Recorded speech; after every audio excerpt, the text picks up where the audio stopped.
Alright guys, we're going to make us a common dirt hole set. We'll try to target some coyotes in this one.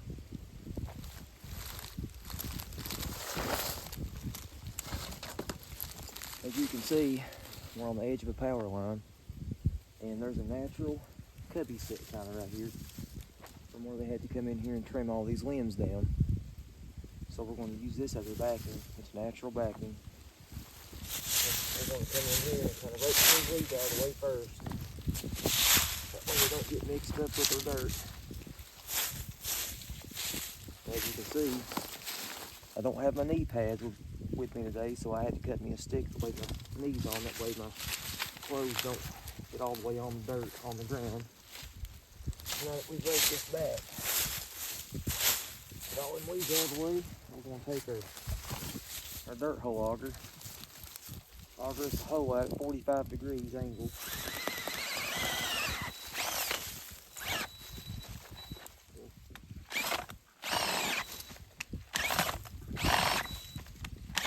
Ground is pretty frozen. It's been froze for about 3 or 4 days now. I'll take a minute to get it out.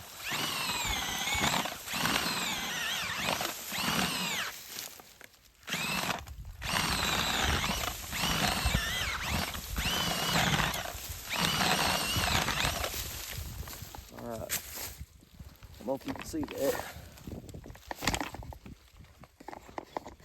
Make sure you can see this. Yeah, you can see that. There we go.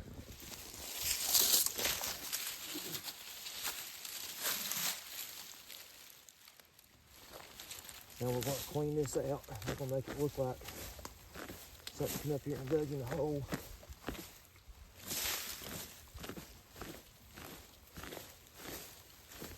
All these roots and all this grass out of the way.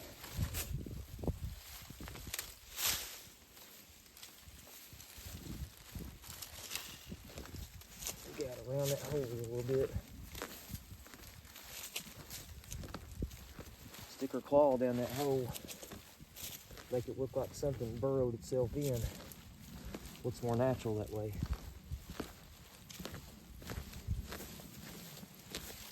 Kick these sides back out of the way just a little bit.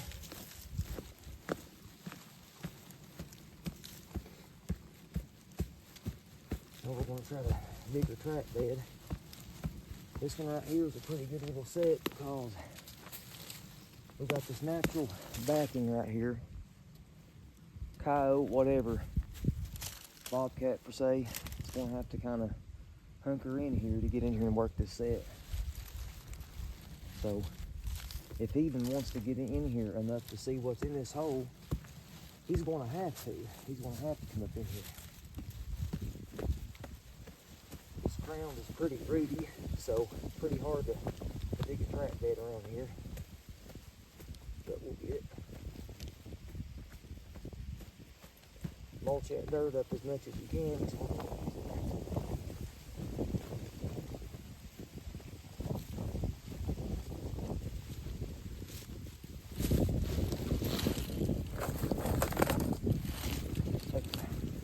Dirt sifter to collect all that as much as we can.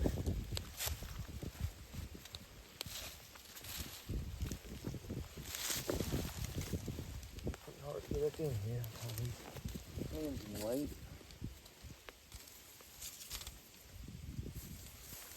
Push them back out of the way for now. Dig a deeper track bed right here.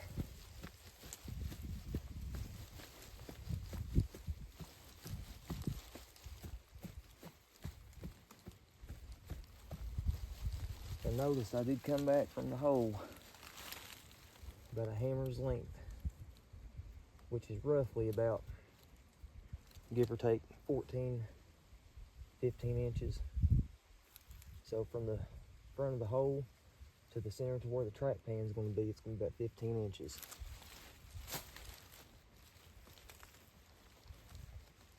Push some more of that loose dirt down in here. We're going to be able to mash that track right down in this hole.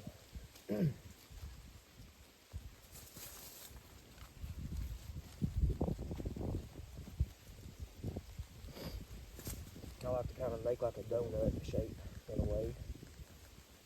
That way, when you open your trap up, your jaws will kind of set. You can mash them right down that high wall of dirt that you made. And it helps you bed them jaws more solid. Look at the dirt over here. Now you can see there we got a little hole. Now I'll have to stomp me a little hole right down in the middle of it with the hammer. It'll be a place for your chain and your stake, or your stake to drive in the ground, but your chain, you can kind of pull that chain up and kind of shove it down that hole. That way it's not in the way of your trap. You don't have a chance of them being able to see it. Now, we got a Duke 550 Pro Series with night latch. I'll find some more to open this trap up right here.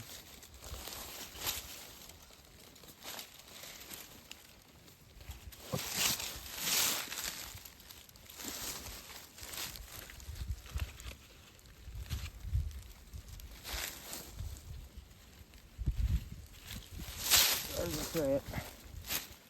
It's open, set. Now we gotta set the night latch.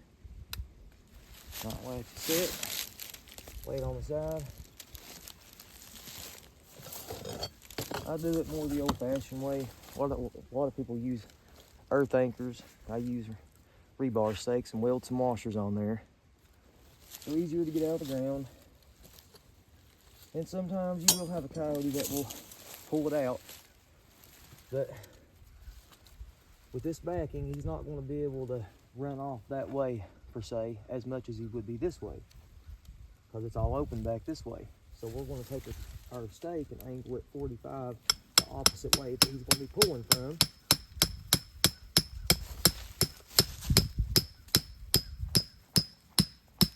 And don't get me wrong, he's going to make a hell of a catch circle here, if we do catch one here.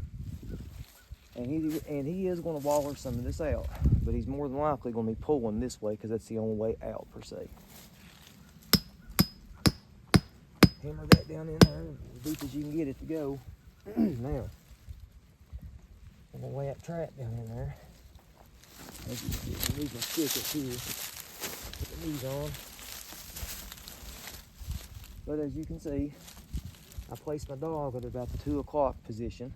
1.5 to 2 o'clock position, per se. You don't want him feeling that dog, which is that right there. That's the first thing that a canine will scratch at. If they discover it, they're going to be wanting to pick at it. And a little bit of picking later, and they'll be able to discover that you've got a trap in there, and then they'll dig it up. So I've got some trap line and a freeze flakes here. Before we even sift any dirt in here, we're going to sprinkle some of this on there. Don't have to put too much, just enough to keep it from freezing, because it will. It'll freeze to the ground, and then it won't fire if something steps on the pan. Now we're going to mash around here, mash around them jaws.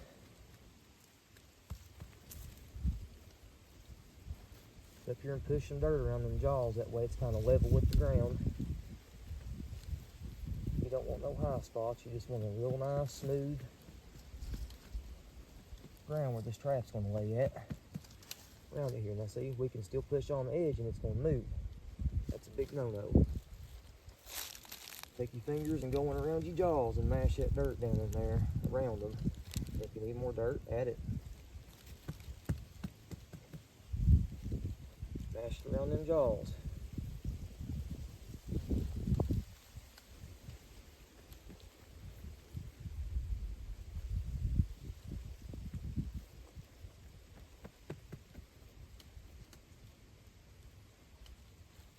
Now it's pretty solid.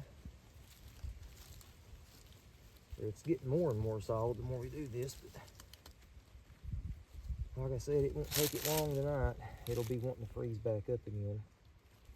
So still a little bit of our pan dirt for this, because we got plenty of it. Make sure you keep anything from getting underneath that pan. You don't want nothing, no dirt clods, anything that would keep this trap from firing like it's supposed to.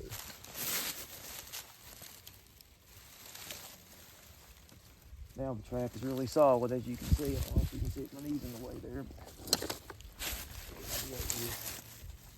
Now before we even try to cover this on up, we're going to add just a little bit more of this because it's going to get cold tonight.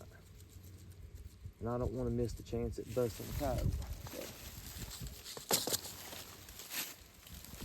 So, put our gloves back on.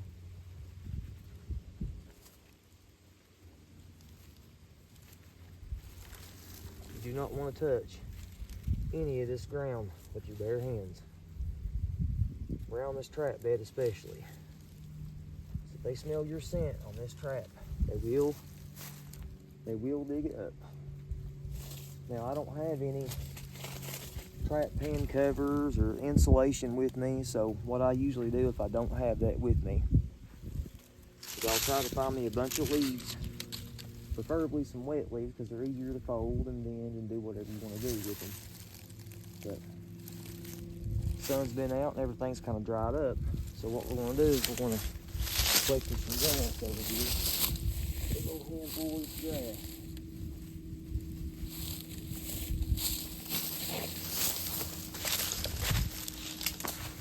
And what we're going to do here, we're going to take the grass and water it up really good, kind of soft, mash it up good. Now we got a good old clump of grass. Now we're going to put that under the pan. If you can, in this position I'm in, it's hard to kind of get in here without getting into something. So we're going to take a little stick and kind of mash that grass in around it. Take a bit more of this grass here and lay here.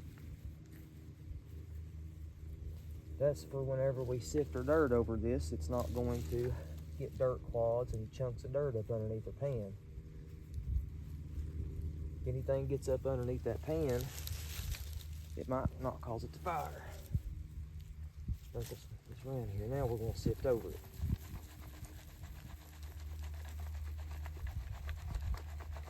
Now, we'll take our finger and kind of rake it back off that pan. We want to keep that pan exposed until we leave.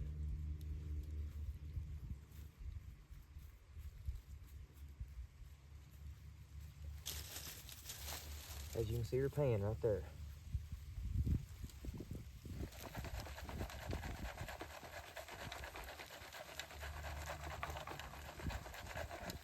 Take the dirt clods and kind of put them right here. Make it look like something. Kick them out of the way.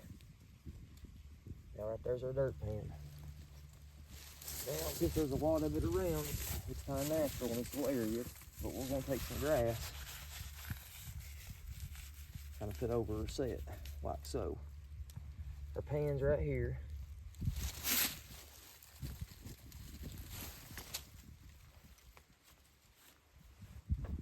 Now we're going to take our gloves off because we're getting ready to bait it.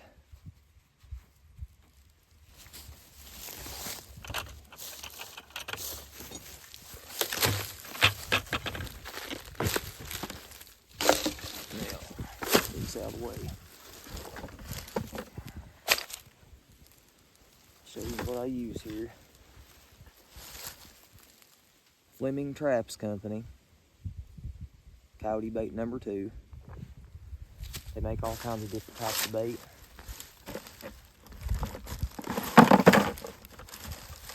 And we got some bobcat bait from the same company. Now this has got catnip oil in it. So we're going to put just a little bit of both, just in case we do get a cat that comes by this set. He's not going to be able to not at least come over here and check it out. And this is kind of a bobcat type set per se, because it is kind of a cubby. So we're going to take some red fox urine, winterized red fox urine by Dunlap Lures. We're going to put it on the back of that dirt hole, just a little bit. You don't have to have too much of it. You don't want to waste it. Now I like to take a little bit of this bobcat bait. As you can see, it's some nasty stuff. I'm going to find us a stick here.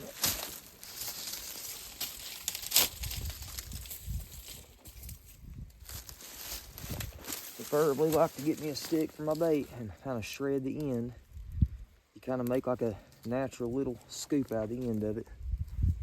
It's just easier to pick it up. Now we're going to take that right there. We're going to dip inside a good old decent sized chunk of it. We'll stuff it down that dirt hole. Kind of rub the edges of it just a little bit, but you don't want nothing to fall where your pan's at. Like we just did. We just dropped a piece pretty close there, but oh well.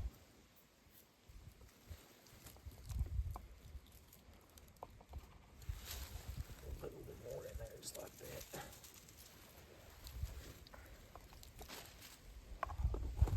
Now that's the bobcat bait. It's got just a little bit of catnip oil in it, like I said. Now we're going to take some regular coyote bait, which is basically the same thing. It's just don't have catnip oil in it.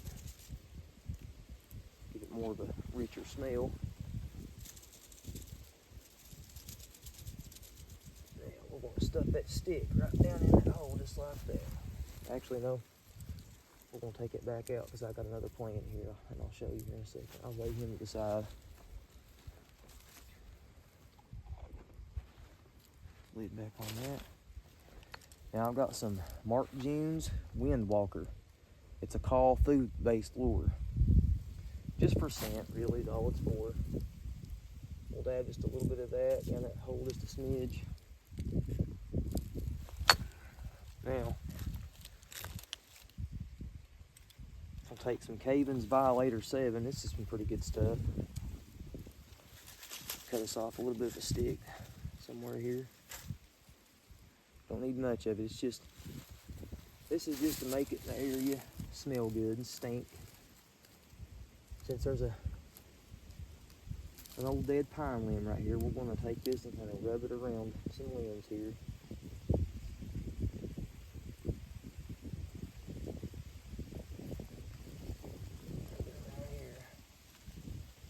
Stick it down that hole too. Don't need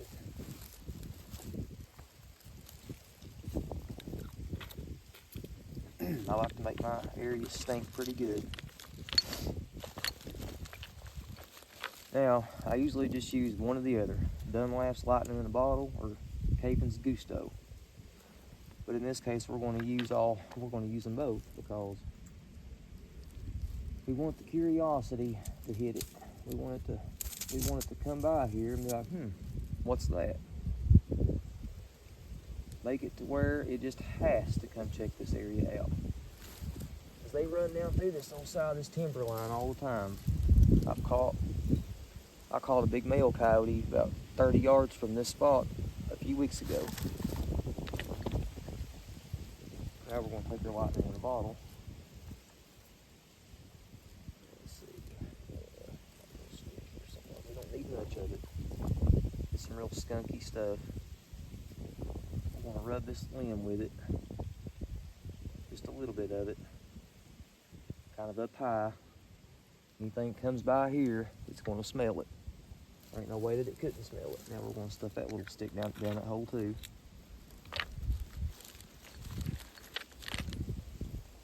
Here's some Predator Frenzy by Mark June's. It's some pretty stinky shit. Put just a little bit of dab down that hole too. Now, here comes my secret. This is kind of a way for, this will be either a bobcat set or a coyote set, but I got some chicken feathers right here. I'm gonna take them chicken feathers and I'm gonna stuff them right in that hole. We don't have any sheep's wool, so this is kind of the next best thing. Whatever predator that does come by here and checks this set out, it's gonna look down this hole and it's gonna see white feathers down in there, so it's gonna be like, I wonder what's in that hole. That's where the eye peels when it's looking at her set. Now, since all of our bait and stuff down in there, we're going to take that stick, mash down in there, and the reason being is the longer that you can keep that predator here messing with this set, we're going to take a bit of feathers and sprinkle around it. But the longer that you can keep the predator here, the more of a chance that you've got of catching them. It's just how it is. We've got everything baited and lured. Let's see. I did forget something. Now this right here, you don't have to, but it really makes for a stinky set. Pure skunk essence. And what I'll usually do, take me one of these feathers and dip down in there. We'll wipe everything around here with it.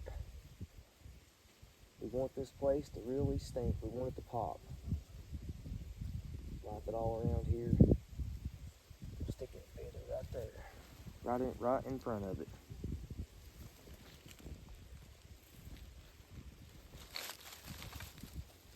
We really want this place to smell like a fox did it. Here's some red fox gland. Now we don't have to have this. We've already got a lot going on here in this set. Probably a lot more than what most trappers would do. But we want to definitely make it interesting. So we got red fox urine, red fox gland, skunk essence, bait, lure. Well, there's 3 different types of lure in this hole. We got a lot going on here.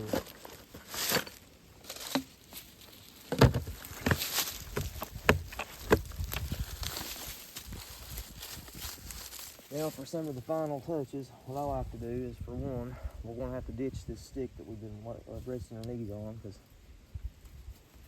like I said, I forgot my knee pads, so that just keeps your clothes from getting on the earth, because they can smell it, you know. Laundry detergent, fabric softener gets on your clothes, you know, obviously, because you wash it in it. And it's going to get on the dirt, and it's going to be a dead giveaway. But even then, it don't matter what you really do. You can never really keep your human scent out of here. There's always going to be just a little bit. Now, we know our pan's right here. So what I'm going to do, just in case we're safe to say a bobcat works this set. We don't know. We're not 100% sure what's going to work this set. I've got the set made for anything. If you want to catch all, use nothing but fox scent. And if you're trying to target a fox, you don't want any coyote scent around here at all. What we're going to take is stick. We're going to stick it in the ground right here. We're going to take another one. Stick it down in the ground right here.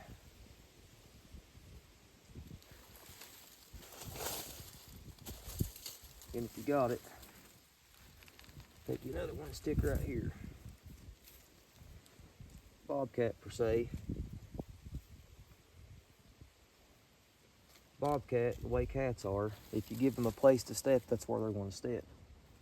He's not going to want to step on that sharp stick. I wouldn't either. Coyote's the same way. But if you're trying to target all, you don't want to just target cat, because a lot of trappers will use their trap pan exposed where you can see it. To a cat, he sees that and it's a smooth place to step. A coyote sees that, he's going to be like, what the hell is that? And he's going to dig it up. So therefore, you need to make your set to work for all. Because if a coyote digs it up and fires a trap off, who's to say you don't have a cat that comes by here later on that night and works the set, and you've got a fired trap right here. So you just ruined it for all of it. So always make your sets to work for all. A little bit of backing up in here. We really want a coyote to come through here and step right over in here. And a bobcat, he's naturally going to step right here. I mean, that's just the smoothest place that any animal could step if they looked at it. I believe we could all say that it looks smooth. We don't want to draw too much attention to it, but we don't want to have a natural looking set in the perfect circle dirt spot cleared out in the middle where your pan's at. So kind of, you want to kind of blend it in just a little bit. But then again, you kind of want them to see it and notice that it's a good place to step at the same time. So now, where we've been standing at, we kind of got it smoothed out here, so we're going to kind of mess everything back up. At least to where you can't see where someone was standing here.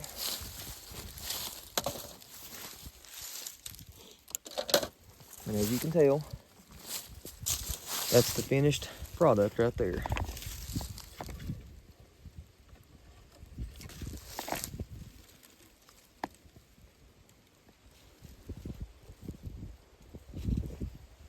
Well, we're gonna go make us another couple of sets.